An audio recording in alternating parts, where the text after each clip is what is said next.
Oh, so you're an Let me, expert on ancient quarry work. hold You see, on. this is why I asked you if you're an anthropologist or an archaeologist. Because my hold on, my brother. Let me finish. Let me get this out. I'm asking you this because if you are an expert on quarry and all that stuff, have you gone to Egypt yourself and look at the stones and attempted anything as an experiment? But if we want to have a conversation about this, we need to go to somebody who's an expertise in it. It's like, for example, if you're going into race, to going into horseback riding, you're going to talk to somebody who is well rehearsed in horseback riding. 3 days later. My name is Ozias, by the way, and the school is Saints of Christ Academy.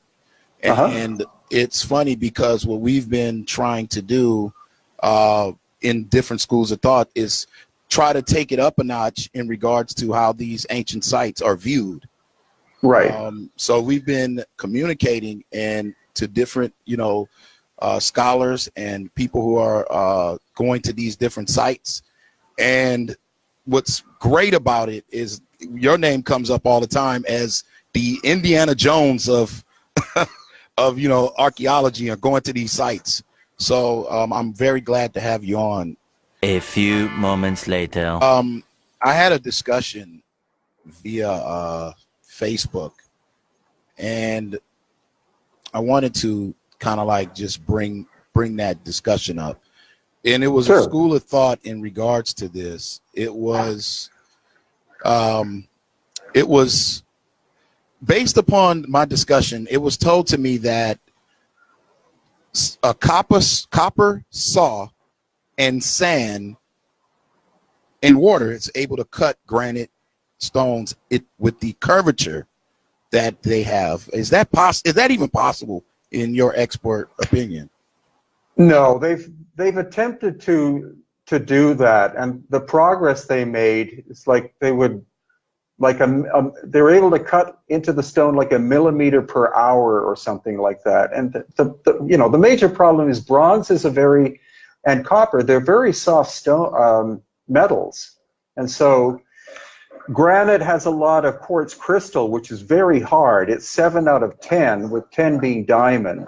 And so if you're trying to use sand, which is the same hardness as the stone, both are going to wear out at the same time, and the copper teeth or the bronze teeth are going to wear down really fast. So they have attempted that. It's never worked. There's other schools of thought out there that the Egyptians used sand and water to drag these stones hundreds of miles. No. Actually, the latest one is that they poured milk in front of the stone to act as a lubricant. Oh my gosh. You made a reference that those type of stones could not have come from any of those dynasties.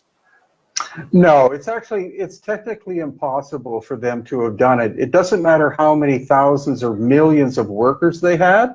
The basic idea is that the Great Pyramid, for example, was built over the course of 20 years, and it's made up of 2,300,000 blocks, each one being multi-ton.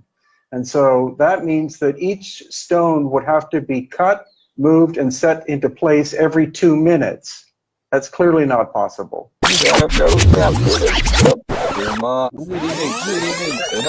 Those Egyptians that you claim built it, prove that. All right, now let me go back to this whole copper thing. We're going to put sand inside the groove, and we're going to put the saw on top of the sand, Stock says. Then we're going to let the sand do cutting.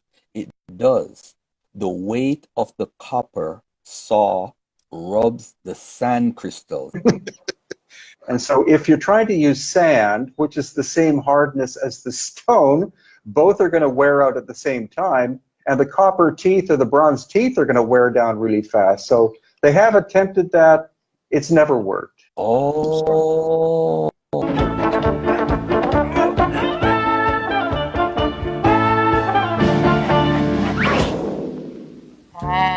Shucks. I don't see any surprise around here. Ooh, sometimes that black bark makes me so mad.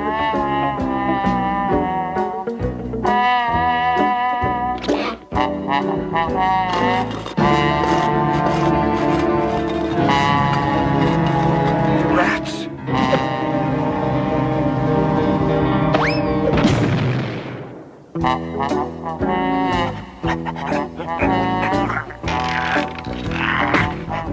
Hey, you shoved me.